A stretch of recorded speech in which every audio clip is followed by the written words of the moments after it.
Subnautica was easily one of the most successful games of the 2010s, and I'd honestly argue it deserves a spot with the greats of that decade. Over 6 million copies sold, widespread acclaim, and played and seen by nearly everyone. Chances are your favorite YouTuber has an 100 video series playing through Subnautica, and if not, your favorite YouTuber's favorite YouTuber does. The grip hold that Subnautica had during the 2010s until the COVID era on the survival game genre is something that cannot be understated. Not only did Subnautica do its part in making survival games popular alongside the Ark series, but was also a game that proved that early access was a viable option for smaller developers who wanted to work on projects that would normally be too large for them. It inspired hundreds of developers to take their chance at huge new games by using early access, and whether or not this is a positive thing is up for question, but it is irrefutable that the massive success that Unknown Worlds saw with the Subnautica inspired the uptake of both survival games and early access games. However, despite the millions of copies sold, the extreme cultural success of Subnautica, the critical success as well, the series has been surprisingly inactive, so far only receiving one DLC in the form of Below Zero. After being originally released in 2014, 11 years of only one DLC being released is absolutely insane, and a sign that maybe everything wasn't so good under the hood at Unknown Worlds. Recently, this suspicion was confirmed by Krafton, the parent company of Unknown Worlds, after they fired the 3 highest ranking members of the studio. This firing resulted in massive controversy, with many fans pledging to boycott the game, citing either ethical issues or the lack of trust in Krafton to appoint new leadership who will continue the direction of the game in a way they would agree with. In this video, I plan to discuss the entire controversy and what we know about the release of Charlie Cleveland, Max McGuire, and Ted Gill, and whether or not I agree with the movement to boycott the game, due to what many perceive as a Krafton overstepped by getting involved with the production of Subnautica 2. Before giving my opinions on the situation unfolding around Subnautica 2, I want to ensure everyone is properly informed about what's going on. So I'm going to actually start from the very beginning here. I'm sorry if you guys already know all this information, but you might learn something new if you decide to listen to it. First things first, I'm starting way back. Subnautica was originally created by Unknown Worlds, and they released it in early access in 2014. Unknown Worlds itself has been around all the way back since 2001. Interestingly enough, Unknown Worlds was started by and ran by up until this recent point in history by Charlie Cleveland and Max McGuire. They have been involved with Unknown Worlds for 24 straight years. They started it, they ran it, and now out of nowhere they're cut off from it, which is pretty terrible. That was their baby. But let's keep on going.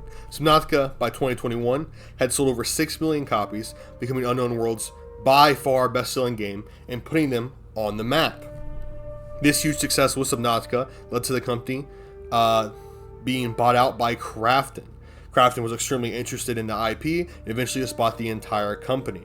Krafton is also a very large company, much larger than Unknown Worlds, known for their success in creating PUBG, or Player Unknown Battlegrounds, which was probably the most popular battle royale ever, or maybe second most popular behind Fortnite. It's very debatable which was more popular. PUBG was definitely more popular over in Asian countries, so that's why it's, I'm saying it's so close. A lot in the West, Fortnite was obviously more popular, but overall, I'm not too sure. They just know they made a buttload of money, a ton of money from PUBG, which led to Krafton buying Unknown Worlds for $500 million straight up. But there was another hidden deal there, where Krafton offered a $250 million bonus to the developers and the leadership at Unknown Worlds if they made some certain timelines, which we'll talk about more here in a little bit.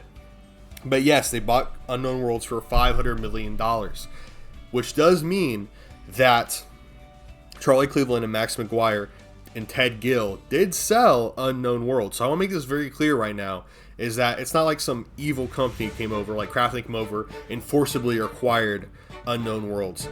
Charlie Cleveland, Max McGuire, and Ted Gill all decided to sell Unknown Worlds for unfathomable amounts of money. They are all super duper rich. They are all ridiculously rich. I want you guys to remember that for later, okay? Because a lot of people, I think, have an interesting idea about, saying this is like Charlie Cleveland and Max McGuire and Ted Gill. These are the working men, the blue collar guys. They're fighting back against the evil tyrant company of Krafton. But I want to make sure you guys realize that all three of these men are incredibly rich. We're talking like tens of $millions a piece, if not more. So just keep that in mind. Krafton promised an early access version of Subnautica 2 by 2024, 3 years after they acquired Unknown Worlds. And then, this past year in July, Krafton suddenly fired the entire leadership of Unknown Worlds, Ted Gill, Charlie Cleveland, and Max McGuire. And that's, you know, like I said earlier, Charlie and Max have been with the company for 24 fucking years. That has to hurt. That really has to hurt, losing your baby like that. But hey, man, it happens. It happens. It doesn't happen that often, though. Krafton replaced all three with Steve Papoutis. I can't say his name. I apologize. I'm familiar with him. It's Steve Papoutis, who is best known for his work producing the Dead Space series and the Callisto Protocol. Obviously, Dead Space is an incredibly popular series that is very successful. I believe he was an executive producer on Dead Space, and I believe he was the director of the Callisto Protocol. I could be wrong. It might be switched around there. But he was very important for both series, basically, and had leadership roles in both. And both, you know, Callisto Protocol was a good game with some issues, but overall pretty good. And Dead Space was obviously one of the most iconic horror series to ever be released, you know, so that's a very good thing on your resume.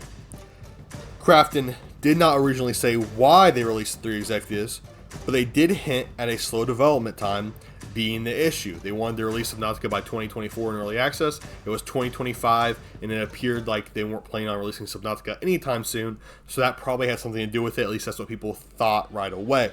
And Steve Papoutis, he can hit deadlines, sometimes for the detriment of the games he's working on, but typically Steve always makes his deadlines when it's required of him. There was immediate, and I mean immediate, public outrage as soon as they were let go. While Steve can certainly lead successful games, people weren't really mad about him being put in charge, as mad as they were worried about the original directors of the game being lost. No matter how good Steve is, and you know, I'm not saying he's a genius here, he's great, but I'm saying he could have been the second coming of video game developers, and people still would have been mad because they'd want to trust the original executives and their direction of Subnautica, because that's what people fell in love with. You know, even if they bring in, I don't know, some greatest game developer of all time, people still wouldn't be happy with this change. And obviously Steve is not the greatest video game developer of all time, even though, you know, he has had some success under his belt. Charlie Cleveland then responded publicly to his firing. He said he was disgusted and surprised he was suddenly fired after more than 20 years leading the company.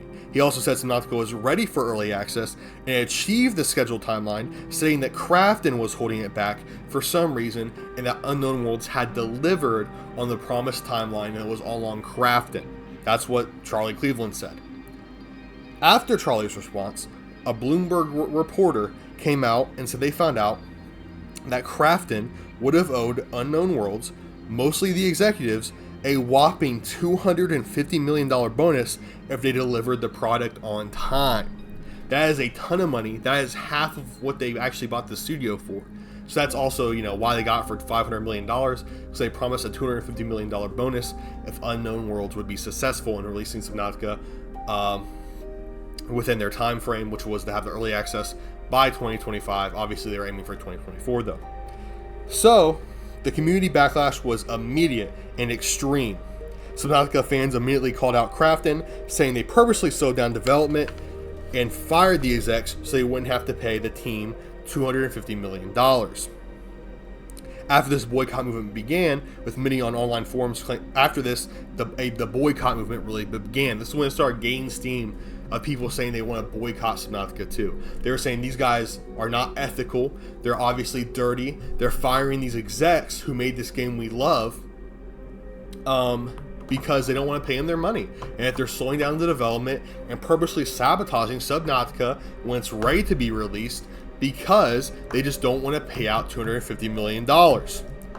People were outraged, to say at least. People were very, very mad. And then Krafton came back with a response that is not typical in the gaming industry or typical by many companies in general. They released an aggressive response. They said that the Subnautica execs, Charlie Cleveland, Ted Gill, Max McGuire, were not up to par. They said they were neglecting the game. They weren't in the office working on the game. They were lying about the game being ready to be released. They said they were cutting content that was required and important to make the game reach deadlines. This is an insane response. I don't think people understand how rare it is for a company to come out and just like talk shit about people they've previously employed.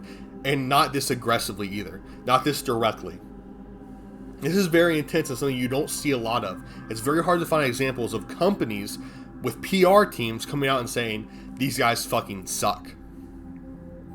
People look into this statement, and they discover that Charlie was running a movie company where he claimed to be working on the spiritual successor to the Elf movie. I shit you not, yes. Charlie Cleveland, the guy who started Unknown Worlds and helped create or led Subnautica, was making a spiritual successor to the movie Elf for some reason while he was supposed to be working on Subnautica. And not only that, it appears like there was a lot of AI being put into the idea for Elf. I'm not sure how you guys feel about AI. I think it can be a powerful tool if used correctly, but for creative things, it's probably not the best. You probably shouldn't use it for creative tasks. But at the same time, who am I to argue?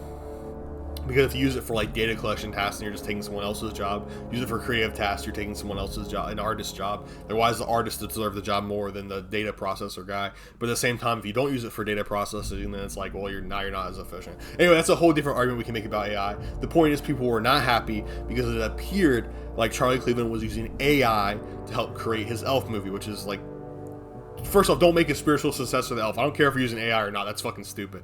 You can make a whole different movie with AI, and it would be better than making a successor to the Elf movie. Let's be real here.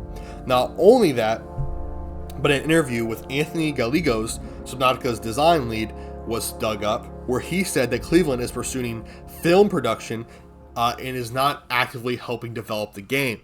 So Cleveland appears, based on the evidence here that was dug up after this Krafton statement, to not exactly be very focused on developing Subnautica 2. Now, I don't know about McGuire or Ted Gill's. I don't know what their situation is. It's really hard to dig up information on them. From what I can tell, no one can find anything proving they were neglecting the game. But obviously, things are looking somewhat bad for Charlie. However, despite the somewhat solid proof that Krafton's claims were true and Charlie was neglecting the game, Charlie and the two other execs decided to sue Krafton, with a large amount of fans still supporting them. Fans were still on the side of Charlie because, let's be honest here, people were viewing him as the one guy fighting back against the evil, greedy, huge company. That's what people were seeing him as. And I think that's the wrong way to view him. But that's what people were seeing, and that's what people still see to this day, especially the ones claiming that they'll boycott Subnautica 2. Due to public pressure, or maybe it was already planned for it to be that way, Krafton announced that parts of the $250 million would still be given to developers. However, the vast majority that was meant for Cleveland and Co. would not be. So basically what they're saying is the $250 million bonus that we offered to them if they completed their timeline of events would have mostly went to Charlie and the other two execs. We're taking that off the table. Everything that they were going to get paid, we're going to keep now. However, the portion of that $250 million that was going to the development team, the artists and the writers, they're still going to get as long as they release it by 2026. So that's what Krafton came out and said. So basically they said, hey, look guys, we're not greedy because we're still giving money to the poor plebeians who work in the offices of developers. We're just taking it away from the execs. That's essentially what they said here. The lawsuit, by the way, is still ongoing, and it's going to help clear some things up when it is finally finished. And then most recently, and this is the most recent and most damning thing, unfortunately for Charlie and Co., is that leaked files on how far along Subnautica 2 came out. They leaked, and it showed Subnautica 2 far behind in development. Things important to the game were being cut. Things important to the game were being ignored in order to try to push it to early access by Unknown Worlds. And Krafton quickly came out and said that these leaked documents were true. Normally, if you have bad documents released that paint your game in a bad light, you will deny them. But because Krafton is currently fighting a PR battle, of course they immediately said they were true and that the Unknown Worlds team was failing because of their leadership. Which is an interesting choice because it takes the fire off your back, but it also shows players that maybe Subnautica 2 is going to have some issues when it's released. It might not be a great game, because of the development process that we're seeing. So now let's get on to the point of boycotting. I think I've summed up the information pretty well here. I summed up what's going on. I hope you guys can understand me. Hope I didn't repeat too much. But that's basically the situation and what we know up to this point. Just a quick rundown through it. Obviously, there's so much more you can look at, but I think I cover all the major points. Let me know in the comments below if you disagree. But now I want to get to the boycott. A lot of people want to boycott this, not because they're worried about how good the game will be, even though some certainly are saying that, but some want to boycott because they think that Charlie Cleveland and Co. got done dirty, and that they're like, it's immoral that the big company is kicking them off from something they've worked on for 20 years. Now, I just want to say right now, I think it's a really stupid thought process, because Charlie Cleveland, Ted Gill, Max McGuire, these guys are multi-millionaires and run companies of their own. These guys aren't the heroes. These guys are rich executives. They're executives, right? They're no better than Krafton. This is rich asshole versus rich asshole. This is not good guys versus bad guys here. This is not like the good game developers who are working hard in this game versus the big, bad, evil Krafton company. If you're boycotting them, or boycotting Subnautica 2 because what they did to Charlie, the only people you're hurting are the actual developers who need a job. If that's the reason you're boycotting, it's really stupid. I'm sorry to tell you. Because from all the evidence we have, Krafton was actually in the right for firing these bozos. And then based on their reaction after being fired, honestly, I kind of agree with Krafton. They probably should have been fired. It's obvious that they aren't focused on the game. It's obvious that they're in it for the money. It was obvious as soon as they sold Unknown Worlds. Do you think they needed to sell Unknown Worlds for $500 million, guys? Do you think that they were thinking about putting Subnautica first when they sold the game then? Of course they fucking weren't. These guys are greedy assholes just like Krafton is. They're no different than them. It's two shoes on different feet or whatever it's called. Or the same shoe on a different... they're the same type of shoe on the same foot. Or wait, different feet. Same shoe on different feet. Wait. Different shoes on the same feet. There's like a metaphor in there. I'm blanking on it. But they're the same guys. There isn't a good guy in this situation, right? Krafton is a greedy corporate company. Charlie and Co. are greedy corporate individual executives. So don't be seen here thinking like, oh, we have to fight for this person or fight for this person. No one needs fought for. Everyone here has... There's a garage. There's a frog in my garage. But everyone here has tens of millions of dollars, is incredibly rich. The only people that need to be fought for are the developers of Subnautica 2, who aren't making money like that, who will be harmed if you boycott the game just for this reason. And you shouldn't boycott the game because you think it's going to be bad either. The only reason, you should wait for the game to be released, and if it looks good, you should buy it. If it looks bad, you shouldn't buy it. That's what you should do. This boycott shit is so fucking dumb to me. Yeah, I know it was like set up to be a more nuanced video, but this boycott shit is like fucking idiotic. If the game's good, buy the game, and if it's bad, don't buy the game. That's all you should function on. Because if you start boycotting every game, if you think like there's an evil mega corporation behind it, you would never play any fucking games.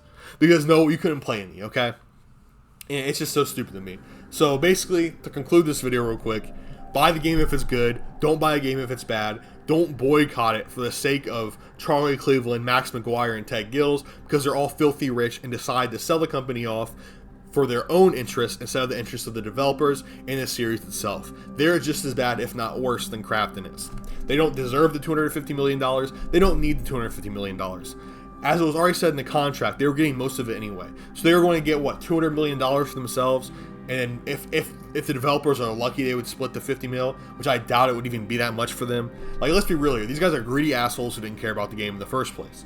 And hopefully the writers of the game who are there and the developers of the game who are still there will be able to continue the legacy of Subnautica, and they know what people want and how the game's supposed to feel. That's what we hope for, right? Because we want the game to be good still, and it's all up on the developers. And the development team has remained mostly the same. There was obviously some changes in the writing department after Krafton acquired the studio, but for the most part, the game has the same development team behind it.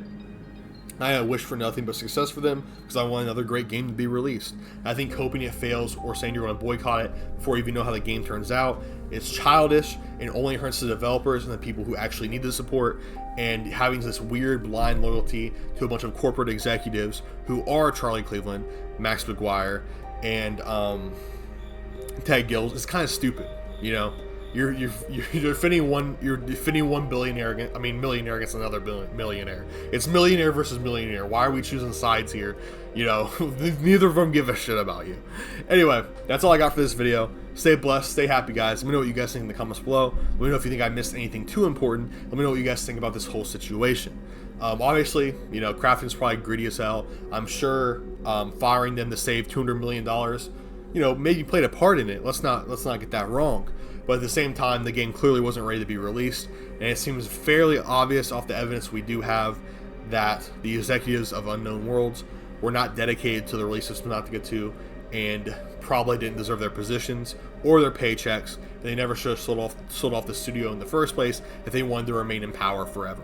Because, I mean, let's be honest, the only reason they ever got fired, guys, is because they sold the studio for $500 million. Remember that. If they never sold it, they could have just kept the studio and never gotten fired. Let's not forget that. That's a very important thing to point out there. And it's not like Subnautica didn't sell well. Unless they blew the money they got from Subnautica 1 sales, over 6 million copies, unless they blew that money, they should have had plenty to create the next game, and they didn't need to be bought out. But clearly, for some reason, they got bought out because they probably failed somehow. So anyway, that's all I have for this one. Stay blessed, stay happy. Hope to see you guys all in the next one. Let me know what you think of this in the comments below, and goodbye.